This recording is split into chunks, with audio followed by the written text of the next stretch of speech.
All right, everybody. Today we've got Dom, and Dom's going to share a really interesting story about the motivation that caused him to both run away from his life, but also create the life he's running towards, and so much more. I think you're going to really enjoy this episode. Let's dive in and hear what he has to say.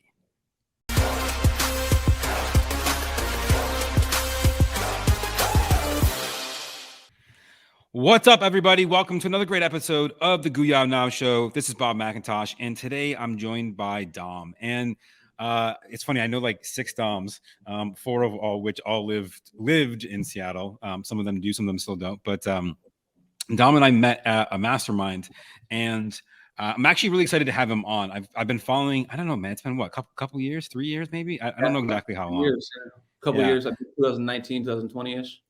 Yeah, somewhere around there. And I remember when I first met him, right? He was like a very inquisitive guy. He asked a lot of questions. We were talking about this before, and I don't like, I say the word timid, and that's not really the right word for it, but just like very inquisitive. He wanted to know, and he was always there. Every call, everything, just asking questions, learning, and that's what we'll talk about. But what I've seen him transform into over the last few years is a very successful entrepreneur in many different areas of life. And because of that, I was like, man, I gotta have this guy on because I want to know, like, what does that look like, you know? And I knew like some bits and pieces just from some of our conversations, especially like, you know, at the bars a couple times. But I think you guys are gonna enjoy this conversation just because I've enjoyed what we've already talked about, and we've only talked for a few minutes before we even kicked off the show. So with that, Dom, thanks for being on the show, man. I appreciate having you here. Yeah, thanks for inviting me, bro. I haven't been doing a ton of podcasts as of recently. We just moved to Florida and got the office all set up. And so when you hit me up, I was like, man, I would love to. Let me fix up this office real quick. And now here we are. So let's get it. I'm excited to share some good value to you guys. Absolutely. So for everyone who doesn't know who you are, tell us a little bit about yourself, kind of what you do now, and then let's dive into it. Yeah, so I'm Dominick Carney. I have a digital marketing company. We sell online education products to aspiring entrepreneurs. And so that's what we do. And yeah, I'm sorry. Ask that question one more time just so I can make sure. Just kind of that's perfect. I know what you do. So let's start. We can just dive into it. I think this is not so much about, hey, here's all the things that make up Dom, but more about the story that got you to where you are today. Cool. So let's start here. You talked a little bit before we started about, you know, some of your family dynamics and coming from maybe not the best place in terms of mindset, money, and other factors. So tell me more about how that sort of influenced your drive to become an entrepreneur and get to where you are now. Yeah. So, man, my parents love them to death. And I'm very thankful for the lessons that I learned from them, both the good and the bad. But I'll just get straight into it. You know, I had parents that loved me, and they tried the best to provide for us and give us the things that we needed, and showed us how hard we had to work for the things that we wanted. But a lot of my childhood is pretty toxic, and I had to grow up really, really, really fast. My parents, you know, battled drug addiction and alcohol, and it was a very toxic thing. And my mother was always in and out of work and getting cars repoed and filing bankruptcies and maxing out credit cards. My dad was always working really hard and going, you know, working all hours of the day and had zero time with us. And for a lot of time, I resented him for that because he wasn't there, you know, and my mom was the only one that was there. And as I grew, I learned why their relationship didn't work. And ultimately, they ended up divorcing mainly because of money, you know. And so from a very young age, I had to grow up really quick because of the things that I experienced through all that toxicity. And I had to mature very quick as well. And I had to take responsibility for a lot of things. And there are a lot of certain situations where I'm doing house chores or I'm mowing lawns and whatever. And I have to help my mother financially. And so that forced me just to look at things a little bit differently, and seeing how much my parents struggled because of money and how they ultimately split. I always told myself, like, okay, I'm not going to put my children through this. I'm not going to let this be a problem for me and my family. And the one thing that dissolved my family was their relationship, and their love was money. And so I had it convinced in my head that was the number one problem that I needed to solve, right? Mm-hmm. And I had something that I've experienced for all these years, and I do not want my children to experience this. And I want to show them what an amazing life looks like, right? So I had something I was running away from, and I had something I was running towards. I was running away from the experience and the childhood and the toxicity. And I was running towards a happy family that never had to worry about money and never had any issues that they couldn't solve monetarily.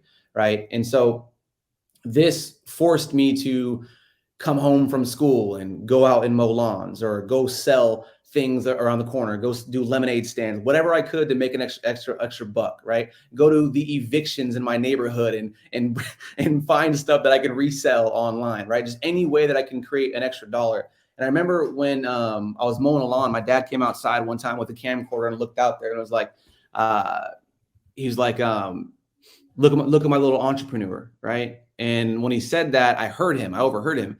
And I was like, entrepreneur. I was like, I don't even know what the hell that is, but it sounds cool. I'm an entrepreneur, you know? And that's what I'd always say. I'm an entrepreneur.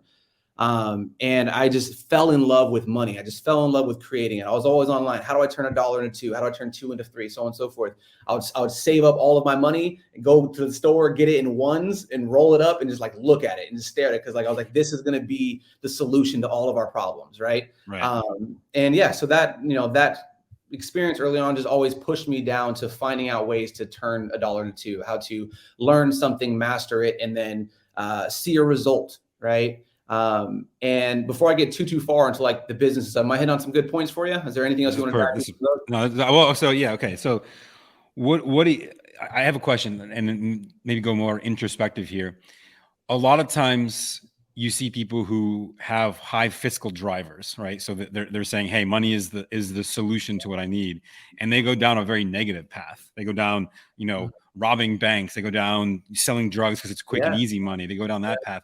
What, you know, and and again, I have no idea what your background is. I'm not saying that, hey, like, why shouldn't you be out there selling drugs? But for you, why do you think you went more this path of entrepreneurship versus something else? Yeah, I mean, dude, I dealt with what drugs did to my family, right? So like, I knew that, like, I've never, you know, I've never done drugs and alcohol. I drink obviously, but like, I all throughout high school, I never did or entertained or experimented or anything, because I was like, no, that's going to turn me into my childhood, you know. And so for me, I stayed far away from anything that I was running away from, you know, and I didn't accept the, you know, the instant gratification of the thing that ruined my family, right? And so for me, I was like, yes, I could go sell drugs, and everybody in my neighborhood is doing it. Yes, I could go do drugs and blame it on my parents because they do it as well. But like, I don't want to live that life. You know, I don't want these things. And so I'm not going to allow myself to take the easy out and make an excuse for something. And so, and I also had friends who were selling drugs. I had friends who were making a lot of money, buying new clothes. And I was like, and I always had this chip on my shoulder, man. Like, I'm going to show you how to do it the right way. I'm going to show you that like what you're doing is stupid. You know, I'm going to show you that what I learned from my parents was not to do these things, you know.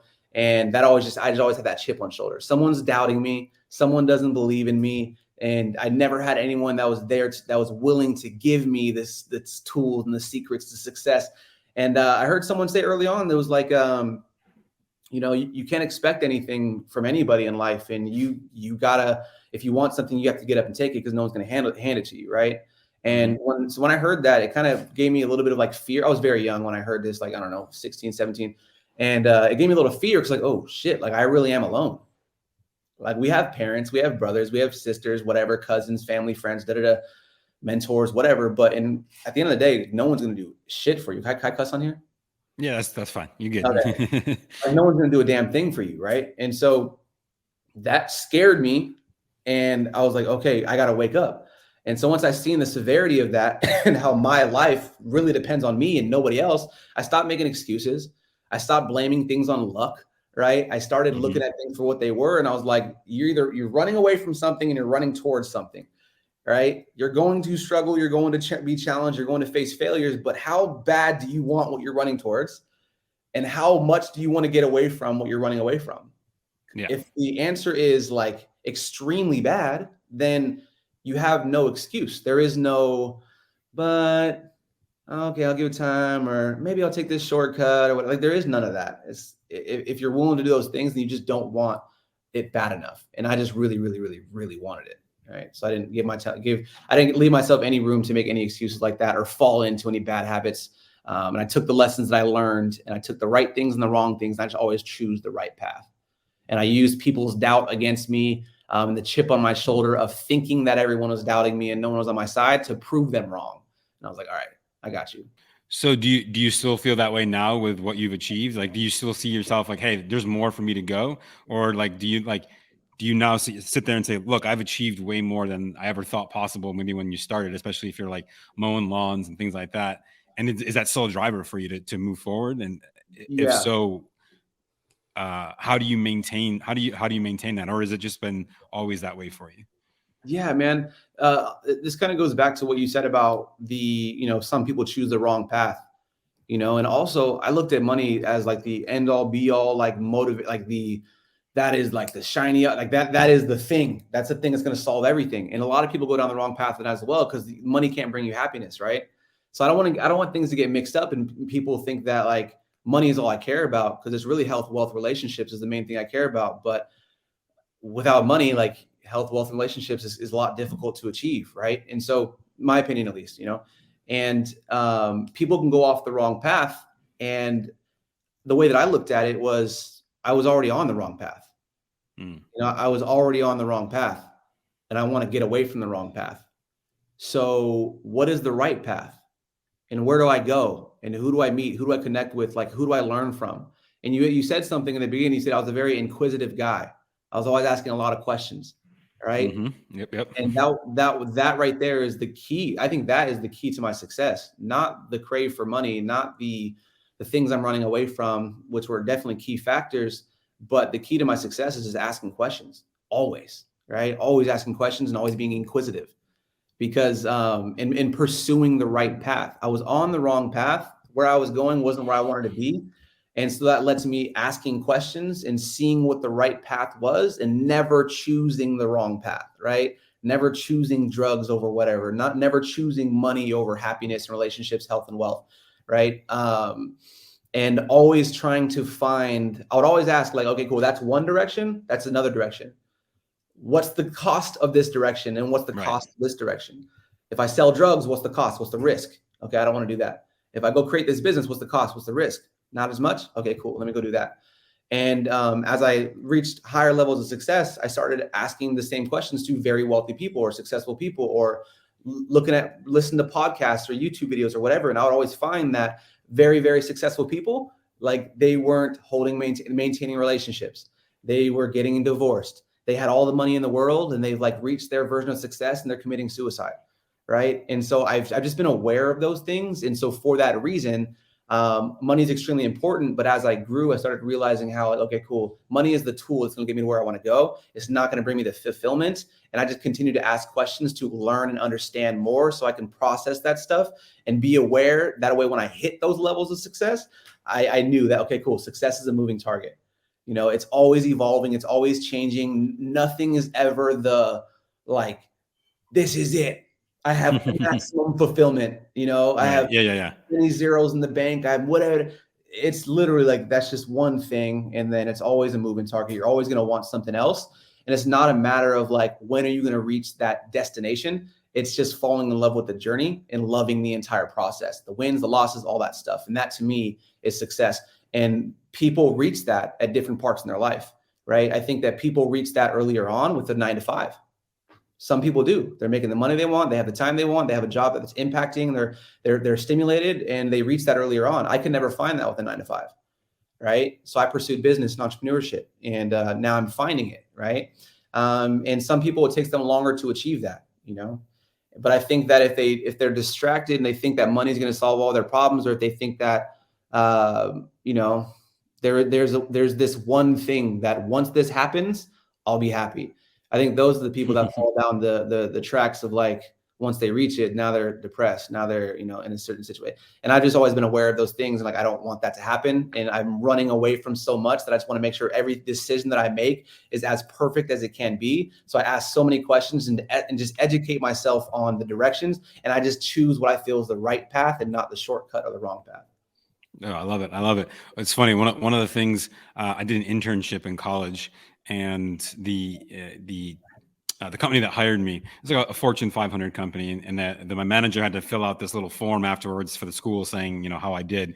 And the thing that they wrote was, he asks too many questions. And I was like, how is that a bad thing? Like, I don't get it. Yeah, I mean, don't get me wrong, bro. There's some people who do ask a lot of questions and don't do nothing. That right there is the end all be all. What are you going to do with the information, right? Right. Me and you are in the positions that we're in because we acted on the information, but 100%. most people hate when people ask questions because most people don't act on shit. They don't do nothing with it. They ask questions because they're curious or they're overanalyzing and all that stuff, but then they don't do anything with it. And so that was the number one thing that you did and I did, is like, let's ask a ton of questions and get educated, because we genuinely want to know, and we really want to know this stuff. And then once we have the pieces, or even just a little bit of the piece that we didn't have before, we're going to act on it, right? And so that's the very important part that I wish that they taught more of in schools, and like how to do that. Get the information you need and take action. And I think Cole Hatter, I think he said this, throw the dart first, draw the target after. Like, that's what we do. We throw the dart. We ask questions, sure, but like, we have enough information, we act on it, and then we draw the target later. So for you, what do you feel has been either your methodology or your mindset to help you take action? Because one of the things I see happen all too often is when people ask a lot of questions, they get a lot of answers, but then they get a lot of answers and they don't know what to do with them. And I think a lot of times they get to the point where they feel so overwhelmed with how much would have to be done that they just don't do anything. So what's different for you? Why do you feel you were able to take action on the the answers that you got? Yeah, I mean, it comes down to like what you're running away from, bro. And like what you're running away from, where you're running towards. You really have to understand like what that is, and I tell a lot of my clients all the time who come to me and they're a little bit discouraged and they're asking like, well, how do you stay motivated? How do you do this? How do you do that? Like, how do you stay disciplined? Motivation's bullshit. Motivation's bullshit. Discipline, like that, all that's stupid, surface level stuff, words that we look at and we think are going to be the needle movers for us, and they're not. The needle mover is like you determining how bad, like what you want. Even if you don't know exactly what it is, exactly like where do you want to go? 5-10 years from now, where would you like to be? How would you like to feel? What would you like to be experiencing? What type of people do you want to be around? What type of money do you want to make? Right? Dial that shit in 150,000% and continue dreaming, right? Keep dreaming, keep thinking, keep believing, keep feeling. And then ask yourself, is this possible? Do I believe it's possible? Right? Right there, if you're telling yourself, I don't know, you already failed. You already failed. You might as well give up, right? You have to dream it and then think about it to a point where it makes you happy. And then ask yourself if you believe it can happen. If you believe a little bit that it can happen, you just don't know how to get there, cool, you got something. Right. You got something, right? The next thing is look at your current situation, your current life. Where are you at right now in the present time? You've dreamed enough, right? You got there. You've looked at the picture. You see it. It's clear. And you think it can happen. Where are you at and what are you doing right now? And how long are you willing to sit there? Like how much longer are you willing to be here, right? Is it 4 days? Is it a month, year, 2 years, 5 years? Are you happy right now? Are you content? Are you fulfilled? And if not, if the answer is absolutely not, which most people, the answer is absolutely not, right? But they dream about stuff that they don't believe, so they never achieve it and they never move into a different direction. You and I and all the other people who are successful, who have dreamed it, they've believed it, they've asked the questions that they needed to move out of their current situation. So they changed their current situation and got closer towards their dream. And then once they got their dream, they're like, oh, this dreaming shit's cool. I'm gonna keep dreaming and I'm gonna keep asking questions and I'm gonna keep acting. Hopefully that's perfect. And because here's the thing, I see this happen all too often, I feel like, which is, someone says, oh yeah, like, hey, that's all cool. I can definitely see, I visualize whatever. But then either, like you said, one, they don't believe it's actually really possible, right? They say, well, yeah, I say I want to make $1 million, but that's not really a thing. If I can make 100,000, whatever, like they're already discounting their dream from there. And then it just doesn't set the bar far enough for them to really stretch themselves through that. And I remember one of the biggest lessons I got was a personal development course I did back in 2000. I think it was 17. I think it was 2017. And they have you do these things called a stretch, and a stretch was, in this case, it was designed to be a personal development thing. So one of the stretches that I had to do to push me out of my comfort zone was I had to go to a fancy restaurant sit down with an imaginary girlfriend, order food for her, then send the food back twice because I was unhappy with it, and then get on my knee and propose to her in the restaurant. What? And yeah, and it was like the most terrifying thing I could possibly imagine. And the thing, but the thing that I learned from that was like, hey, like I'm still here, I'm still kicking. Like, sure, it was embarrassing as hell when it was happening, but there's you know, there's so much more to, you know, what's happening, and if I can get through that, what else, you know, what else can I get through? What else can I survive? And I don't think people ever think about things like that as they go. Yeah. Okay, so I want to talk about something else here too that we brought up beforehand, because I think this is really, really cool. And I've not heard anyone else talk about this, which is you said, hey, like at one point, and I want you to talk a little bit more about why you decided to do this, but you went out and you got some friends together and you created an accountability group. So tell me a little bit more about that, how the idea came about, and then what was the result? Yeah, so my company name is AboveAve. And like I said, what we do is we teach aspiring entrepreneurs how to learn a skill, master a skill, and reach their version of success, right? And how this came together was I was running away from something and I was running towards my dream and my vision. And, you know, I had also been experiencing a lot of situations in my personal life, like as I was trying to maneuver through life, where I was getting caught in certain scenarios and certain situations, you know, where I was like, damn, for example, you know, I didn't sell drugs, but I did have fun with friends and I did go to college and I did party, right? Which I got in trouble a couple times. And so here I am, a kid who wants success more than he wants to breathe, you know? And I'm trying to do the best with the tools that I was given. And I'm just trying to enjoy life as I reach my version of success. And I'm the first student or the first kid in my entire family to get accepted to a university, right? When I bring my papers home to my dad to show him that I got accepted to university, what did he tell me? How are you going to pay for it? Right? I just wanted to share that real quick because I didn't expect that, you know. But I went to this university and I got right. I went to this university and then 3 months later, I'm getting told basically to go back home because I didn't know how to experience or to figure out the whole student loan process. Obviously, we didn't have any money to go to school and all that stuff. And I just like, damn, okay, my dream shot. Like I can't be successful, right? Oh, damn, this sucks. But I refused to believe that, right? And then from there, I went and got my own apartment, got a full-time job, and then I started partying with friends and I started getting in trouble. I got a DUI. I got an MIP. And here I am as a kid who wants success more than anything, who's trying to do things the right way. But now I'm in court and I get kicked out of college. And like, I'm like, wow, like, okay, I guess I'm not made for success. I guess I'm not meant for it, right? But I refuse to fucking believe it. I was like, no, that's I'm running away from something. I'm running towards something. Let me just stop blaming excuses, stop making excuses and blaming luck. Let me take accountability for my actions. Let me take responsibility for my actions. And this is where I started shutting things out. I started looking at social media and seeing how much like toxic stuff was on there.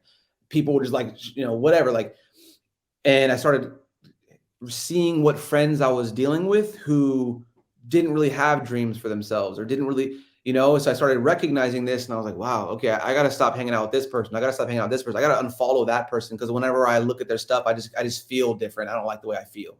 I already feel shitty in my personal life. I don't need to get on social media and look at your stuff and feel shitty as well.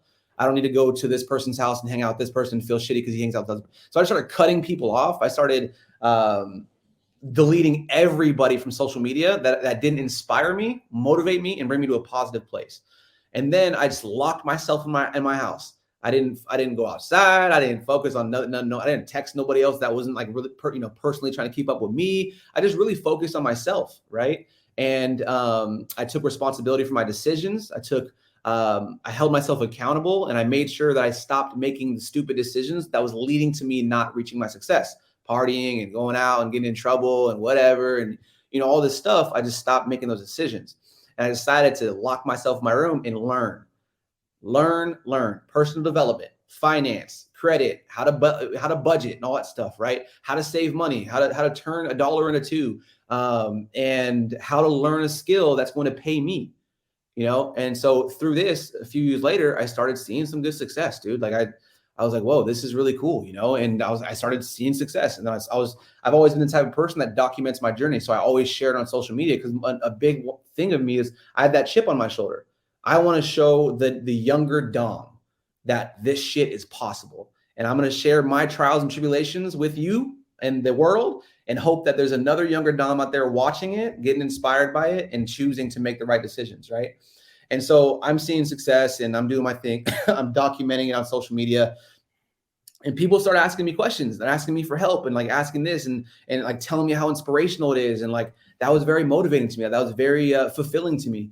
And in that moment, I was like, whoa, it's happening. Here, it's coming. It's coming. And I heard someone say it's lonely at the top, right? And I was like, oh shit, I don't want to succeed alone. Like, I don't want to be by myself. I don't want to, and I was like, oh man, I gotta bring my people with me. So I called the 5 people in my entire life that I knew had something. Like they had a goal, they had a dream, they had a vision, they had something that they were, if they weren't implementing it immediately, they were at least dreaming it. I knew they were dreaming it, and I needed to stick around dreamers, because that's what I was. And so I called my cousin, my best friend, my brother, a couple other of my friends, and then my brother's friend. There was like 5 or 6 people. And I just said, hey guys, like, we're just gonna do exactly what I did 3 years ago. We're gonna lock ourselves in my house, and we're just gonna share our goals and support each other, right? And so I said a monthly accountability, every meeting, every single month. Come to my house, let's just share our goals. We can't feed any negativity. We can't share our opinions unless it's positive. We can't really do anything unless it's motivating or pushing or encouraging that person to pursue what they're doing, right? Sharing connections, sharing networks, like whatever it is that we have to do to get you to where you want to be, that's what we're going to do. And so we did that every single month for like a year. And within that year, 3 of us had quit our jobs. All of us had made more money than we'd made ever, right? And that was the moment where I was like, wow, this is powerful. Like this thing right here, like this is really powerful. And if more people can experience this, then it would really change a lot of lives, And so I was like, I got to name it something. I got to brand it. I got to turn it into something. And I was running on the treadmill at one point in time, and I was thinking, like, what am I going to name this thing? Like, and I was like, what do me and my friends have in common? Well, we all believe in ourselves. We have a high level of belief in ourselves, right? And neither of us will ever accept failure as an option because we're running away from something. So failure doesn't matter. Even if we experience it, it's never going to be the end all be all. And then I was like, but I don't want to call it, I'm sorry. And like the word that I put that on was like, we have an above average mindset, right? So I was like, we have a high level belief in ourselves. We refuse to accept failure as an option. That means we have above average mindsets, right? And I was like, I don't want to call it above average though. It's kind of lame. So I'm running on the treadmill a little longer, and then, and I was like, what else do my friends have in common? And I was like, well, we all have our individual passions. Like we have a cook, we have someone who creates alcohol. We have a beat producer. We had a rapper. We had a stock trader, e-commerce guy. Oh yeah, a fitness trainer as well. And I was like, well, that's cool. Like we have our own skills. Like we have our own passions. We have our own beliefs. We have our own lanes. We have our own avenues, right? And then once I said that, I was like, above Ave, And so our goal is to just document and share our lives on social media and attract above average mindsets who have their own lanes, and like give them a community to support and encourage and motivate one another and share their results and hear nothing but positive feedback and encouragement, right? And then for those aspiring entrepreneurs who come in who don't have a lane, they don't have a skill yet, they don't have a passion, they don't have something they're doing yet, well, that's no problem, man. We got like 17 of them here, and our job is to show you exactly how to master that one lane until you reach your version of success. That's awesome. Okay, so I guess I have a couple more questions for you in relation to that. What did your accountability process look like? So you said you locked yourself in your house for however long that was, right? But like after you guys left and you all said, okay, this is what it is. What, like, you meet monthly? What did that look like? Because I think for a lot of people, the idea of accountability is cool, and they're like, yeah, I understand it, but they may not know necessarily how or what to do to get there or to have that. Yeah, and I want like support and accountability, man, it worked out for me because I had a few friends who, at least had something that they were shooting for. And I sold them on meeting up and accountability and all that stuff and like holding each other accountable. And like what it looked like for us was We just met up every single month and shared our goals and shared our plan, right? Okay. How do we plan on getting towards this goal? And then we held each other accountable by we'd show up the next month. If one of us reached our goal, cool, high fives and candy, or, and hanging out, take a couple shots or whatever. I don't know. But like we celebrated the moment of you, okay, cool, you're stepping closer, you're reaching progress. Like, this is exciting. And then if they didn't hit their goals, like we did something embarrassing. I made my girlfriend at the time create a dunce cap. It was like 5 feet tall or like 4 feet tall with like a big ass dunce cap. And then whoever didn't hit their goals had to wear the dunce cap and we had to go out to dinner. Right. And so like stupid little things like that. And so that's, that was the process that we followed. But something that's really important that I want to touch on because, like I said, I locked myself in a room for like 3 years. And I just did my own thing. I worried about myself and I got myself to a position where I felt like, okay, now I think I can help a couple other people. Right. And I want people to understand that this whole entrepreneurship is a lonely road. Like they say it's lonely at the top. And I don't believe that entirely because you meet people along the way that are performers like you are and you make new connections. But entrepreneurship's a lonely road. Like you are the pioneer of your own lane and you are the person who has to figure everything out and no one's going to hand you anything. And you can't rely on the support or accountability of other people. Like you really have to be the person, the driving force in your own life and make shit happen, regardless of whether or not you have accountability or anything. So I'm not going to say that accountability is like the secret to my success. The secret to my success is just wanting it bad enough and being able to do whatever it took and asking questions and taking action.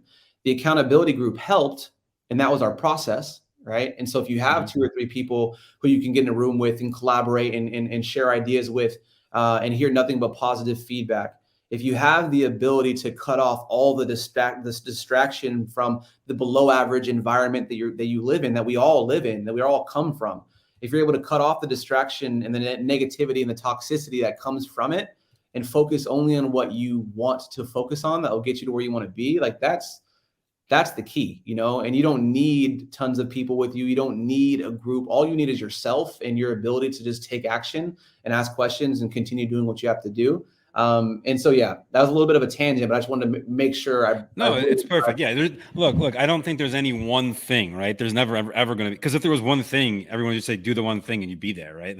And for some of us, we don't need accountability. Some people just are miraculous at being able to take care of things themselves. And then there's other people who are like, man, if you're not like there in their face, like yelling at them to get something done, they're never going to get it done. And I've seen all kinds. So, yeah.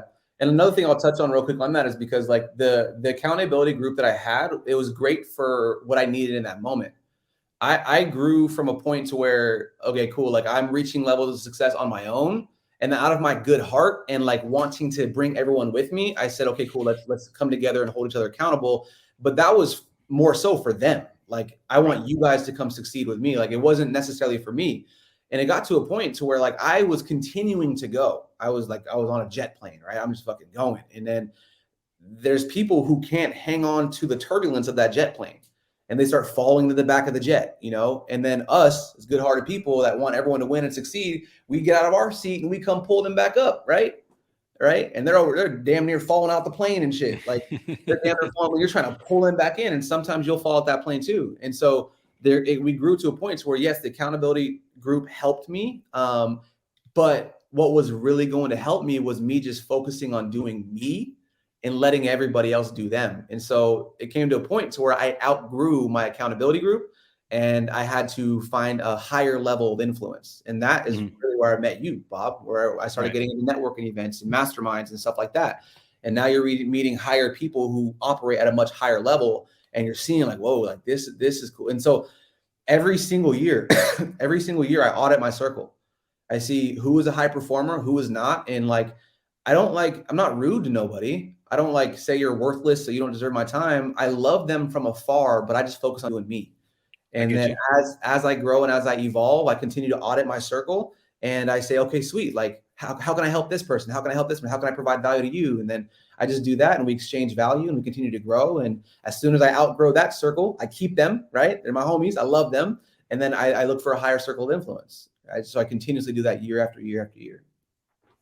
That's awesome. Is that like an active thing? Like, do you set aside a day to say, hey, let me reflect, or is it just kind of happening in the back of your mind as you go through day to day?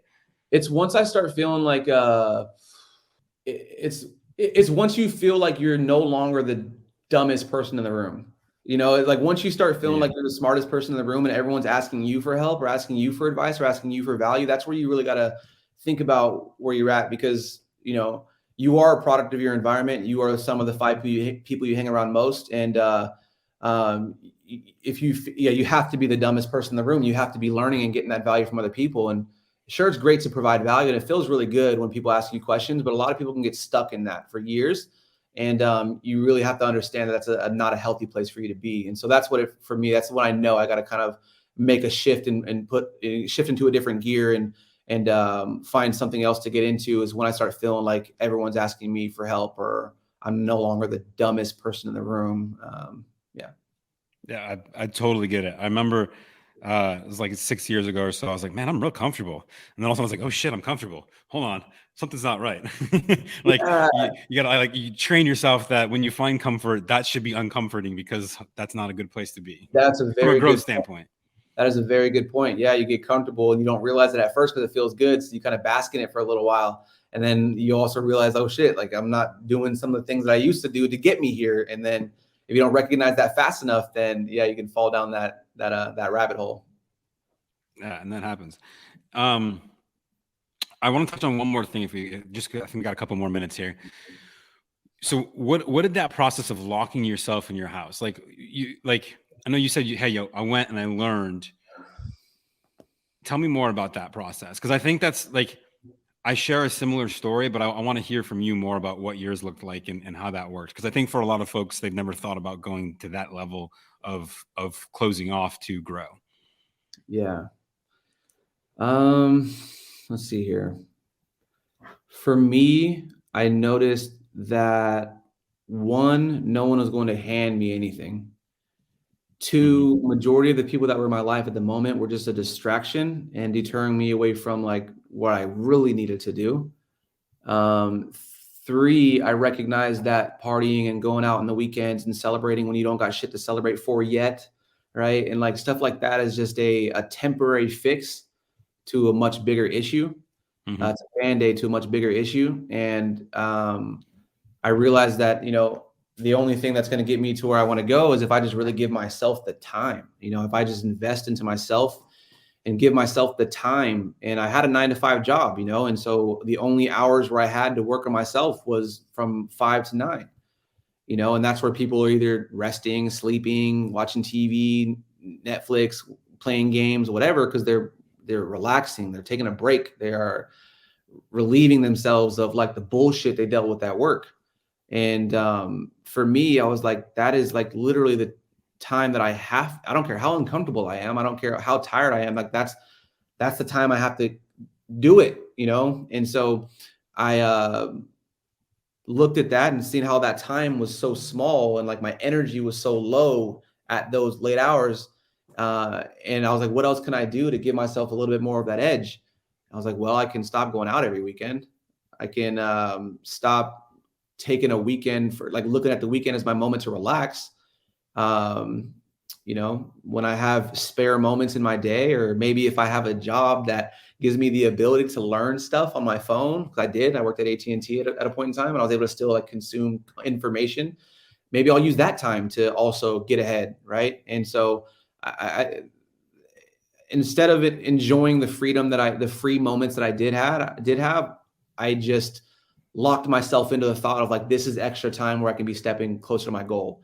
And because I had something that I was asking questions, I was curious, I was trying to learn something in my spare time, I would always have something to consume, right? And so I eventually was able to get to a point where I just locked myself in my house. And I didn't lock myself in my house, but like I didn't have anything else to do but work on myself, because I was cutting out all the distractions. I get you. I hear you. And it's perfect. And I don't think people ever go that far. Like I remember the first information product that we like course, basically, they called them info products back in the day. That's how long it's been around. That we ever created. I was like, all right, I need to get this done this weekend. And it was 4th of July weekend.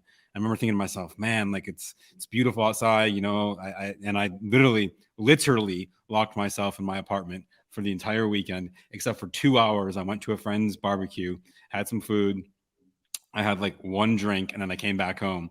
And I remember then just being like, what the heck? Like, this is absolutely crazy. You're bonkers. Like you're giving up your entire 4th of July weekend. And I was like, yep, I Yeah. am. Yeah. I remember very vividly. I went to a club with my friend in the middle of this like little hiatus thing that I took, or whatever you would call it. It was just a moment of realization. I was like, I'm not where I want to be, and I'm out here celebrating all this shit. Like, I don't deserve this yet. I just kept telling myself, I don't deserve this yet. And so I went on my little break to myself for a few years. But in the middle of that, I remember a buddy of mine was like, yo, man, let's go out. Let's have fun. And I was like, man, I haven't done that in a while. Like, fuck it. Let's go, bro. Let's go have some fun. And I literally remember sitting in the middle of the club, like in the dance floor. And then like, I just looked around. I just seen everybody. I was like, okay, I'm just observing, you know? And everyone was like having a good time. Everyone was having fun. Everyone was like, you know, spending money, and everyone was doing their thing. And it felt good in the moment because I was like living in it. But then I started asking myself and digging a little bit deeper.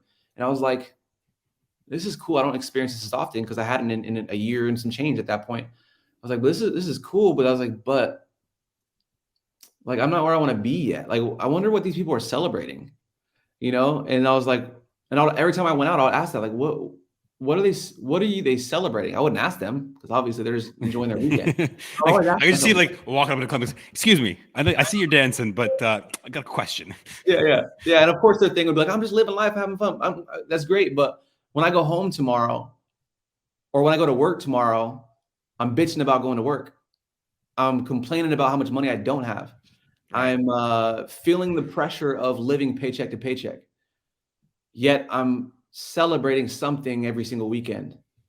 So I asked myself, and after that moment, I was like, I can't do it because I can't answer that question. You know, that was a question that I could not answer. So I was like, I don't like that. And so I just kept doing me, man. I just kind of stopped, you know, wasting money on all that stuff, wasting time on all that stuff. And I think that's a good question, right? What are you celebrating? If you're not happy with where you're at or the path you're on, what are you celebrating? It's a great question to ask yourself, I think.